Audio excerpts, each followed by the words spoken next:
Baik, di Sapa Indonesia Malam bersama saya Friska Clarissa, seorang jurnalis Lebanon yang bekerja di Berita International Press TV, Hadi Abdelmedim Hotait, terluka setelah terkena serpihan peluru dari serangan drone militer Israel pada Senin waktu setempat.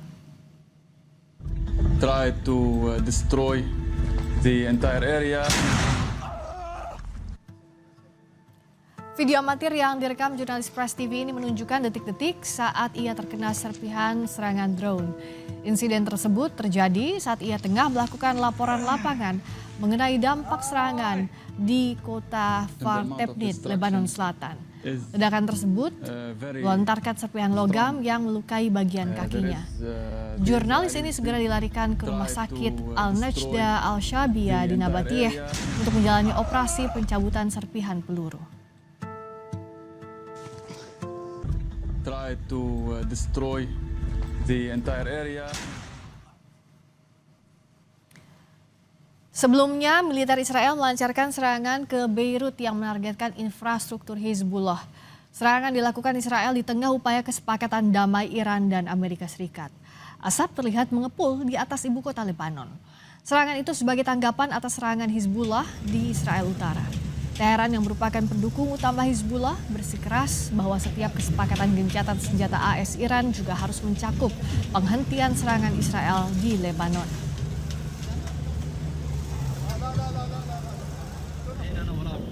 Setidaknya 3 orang tewas dan 15 lainnya luka-luka akibat serangan terbaru Israel ke ibu kota Lebanon, Beirut. Presiden Amerika Serikat Donald Trump menyatakan ia tidak suka dengan cara Israel menghadapi Hizbullah melalui serangan itu. Trump bilang itu kejam dan keterlaluan. I saw that attack. I saw where that bomb went. Did you see what happened? That was a vicious, that was too much. No, I'm not happy with the way Israel has handled themselves with Lebanon and with Hezbollah. And I suggested to Israel to let Syria take care of Hezbollah. Because to be honest with you, I think they do a better job of doing it. Perdana Menteri Israel Benjamin Netanyahu mengklaim telah menyelamatkan negaranya dari ancaman nuklir. Bagi Netanyahu, tujuan perang telah tercapai meski rezim Teheran tetap berkuasa. Netanyahu memuji Donald Trump dan serangan udara AS ke Iran. Namun laporan di balik layar menunjukkan hubungan adanya keretakan diplomatik serius dalam hubungan Netanyahu dan Trump. עם הסכם, בלי הסכם, לאיראן לא יהיה נשק גרעיני. לא היום ולא מחר. כל עוד אני ראש ממשלת ישראל, זה לא יקרה. יחד עם ידידינו האמריקנים, יצאנו למטס התקיפה הגדול ביותר בתולדות ישראל. סיכלנו את מדעני הגרעין. ערפנו את מנהיגי משטר הטרור. ריסקנו את מפעלי הגרעין. Di sisi lain, juru bicara Kementerian Luar Negeri Iran, Ismail Baqei, menegaskan kepatuhan Iran terhadap komitmen nuklir bergantung pada pemenuhan kewajiban Amerika Serikat dan penghentian perang di Lebanon oleh Israel. Iran menuntut timbal balik atas hak nuklir mereka berdasarkan NPT dan mengancam tindakan balasan jika tuntutan tersebut diabaikan. Negosiasi yang dimediasi Pakistan dilaporkan mendekati tahap akhir meskipun Teheran mengkritik sikap Washington yang dinilai kontradiktif.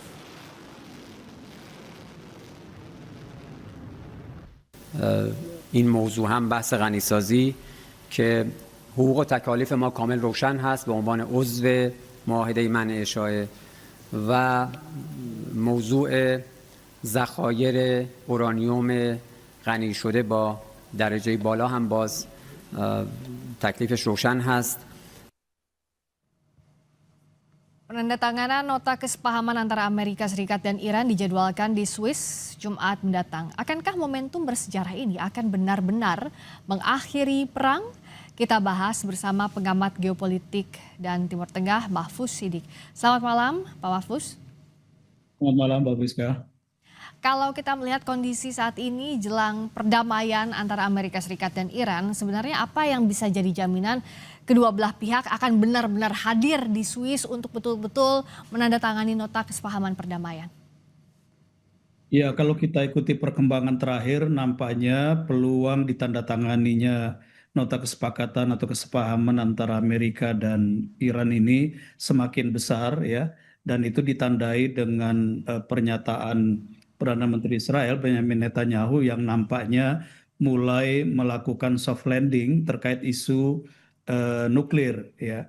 Dan saya kira apa yang disampaikan Netanyahu ini persis seperti yang disampaikan Trump ketika berupaya meyakinkan publik di dalam negeri mereka masing-masing bahwa target perang untuk menghancurkan infrastruktur pengaian uranium di Iran ini sudah berhasil.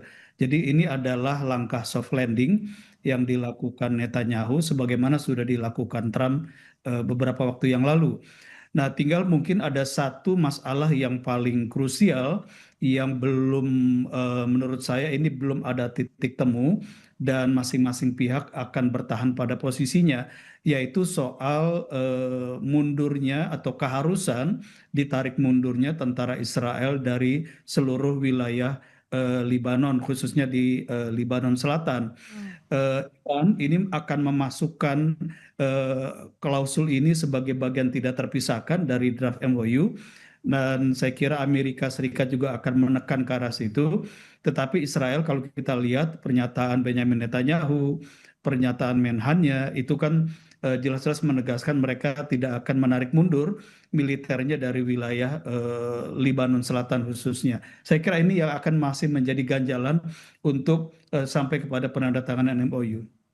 Dan pun misalnya Israel memang selama ini jadi ganjalan, apalagi soal Lebanon. Tapi untuk mempertemukan Amerika Serikat dan Iran dalam satu ruangan yang sama di fase negosiasi tampaknya juga bisa jadikah ini akan sangat sulit. Karena misalnya saat di Islamabad, di Pakistan, tidak ada trust, tidak ada kepercayaan satu sama lain antara kedua belah pihak, Pak Mahfuz. Ya, ketidakpercayaan memang satu hal yang menjadi gangguan untuk mencapai kesepakatan-kesepakatan dalam proses perundingan yang hampir 70 hari. Tetapi ada satu faktor lain yang akhirnya ini memaksa semua pihak untuk duduk bersama mencapai kesepakatan, yaitu situasi yang sudah tidak memungkinkan masing-masing pihak untuk memperpanjang perang. Amerika Serikat misalnya kalau kita lihat ya, dengan resolusi yang sudah disahkan baik oleh Senat maupun Kongres, Trump ini sudah tidak punya lagi dasar legitimasi secara hukum untuk melanjutkan perang.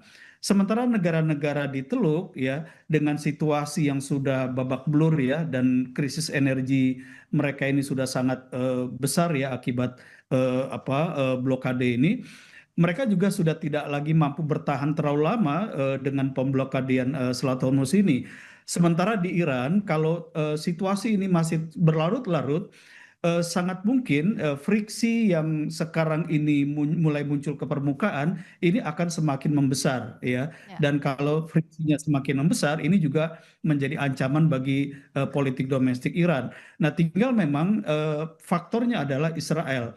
Israel ketika dia gagal di dalam perang melawan Iran, maka harga yang harus dia bayar minimumnya adalah dia bisa mendapatkan wilayah yang lebih luas di Libanon Selatan, yaitu dengan hancurnya semua kekuatan proksi Iran di Libanon Selatan, yaitu Hizbullah. Kalau ini tidak bisa didapatkan oleh Israel, maka rasanya sulit kita melihat misalnya Netanyahu dalam waktu dekat ini menyatakan setuju sepenuhnya dengan draft MOU yang disodorkan Iran dalam 14 poin itu.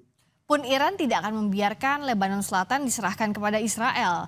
Pasti Iran juga akan melindungi proksinya di sana, Hizbullah ya, Pak Mahfuz? Ya betul, itu red line atau garis merah bagi Iran ya untuk memasukkan isu Lebanon Selatan di dalam MOU ini. Dan kalau ada upaya misalnya Trump melakukan tekanan kembali ke Iran untuk melepaskan Lebanon Selatan ini, saya kira ini ya akan bisa membuyarkan seluruh progres kesepakatan yang saya kira tinggal menunggu ditandatangani. Dan juga bagaimana kita melihat kemungkinan nota kesepahaman perdamaian jika pun ditandatangani ini bisa bertahan cukup lama karena gencatan senjata yang sudah berjalan hampir 1 bulan juga itu jadi hal yang rapuh. Bagaimana soal nota kesepahaman perdamaian ini? Apa saja faktor-faktor yang bisa melanggengkan kalau perdamaian terjadi antara Amerika Serikat dan Iran? Ya, Kalau kita merujuk kepada kesepakatan perdamaian sebelumnya yang disepakati oleh Amerika Iran atas mediasi dari Pakistan, rasanya untuk kali ini Amerika dan Trump ini akan terus jalan ya maju untuk sampai tahap menandatangani MOU ini ya antara Amerika dengan Iran, walaupun Israel menolak sebagian klausul di dalam MOU itu. Nah, kalau situasinya sedemikian rupa, maka memang pertanyaan besarnya adalah bagaimana keberlanjutan dari MOU ini paling tidak dalam jendela waktu 60 hari ketika ada pembicaraan atau negosiasi lanjutan tentang nuklir. Dan kalau isu ini menjadi titik baru perseteruan antara Israel, Amerika dan Iran, maka ini akan juga dijadikan oleh Israel untuk terus menjaga keberadaannya di Lebanon Selatan, karena hanya dengan cara itulah dia bisa menaikkan posisi tawarnya di hadapan Iran maupun Amerika, dan dengan cara itu pula lah Israel punya reserve untuk kemudian kalau kesepakatan atau negosiasi soal nuklir ini gagal, dia punya landasan untuk kemudian melakukan serangan lanjutan ke instalasi pengayaan uranium atau nuklir Iran. Jadi saya kira memang rencana kesepakatan ini kalaupun sudah ditandatangani, jeda waktu 60 hari ini akan sangat kritis di mana Israel bisa menjadi spoiler atau perusak dari kesepakatan lanjutan. Tapi setidaknya kita tunggu kesepahaman ini semoga segera terjadi, setidaknya untuk meredakan kondisi di Timur Tengah. Dunia memang harus mendorong Ya. Iran dan Amerika segera ketemu ya di Jenewa untuk menandatangani kesepakatan ini. Terlepas Israel ingin berlepas diri, ya tidak setuju dengan beberapa klausul di dalam MOU itu, karena inilah jalan untuk mulai menormalisasi kehidupan dunia. Banyak negara yang sekarang ini sudah sangat menderita. Jangan sampai penderitaan ini semakin berkepanjangan kalau perdamaian tidak terwujud di sana. Terima kasih Pak Mahfuz Siddiq, pengamat geopolitik dan Timur Tengah sudah bergabung di Sapa Indonesia Malam. Terima kasih.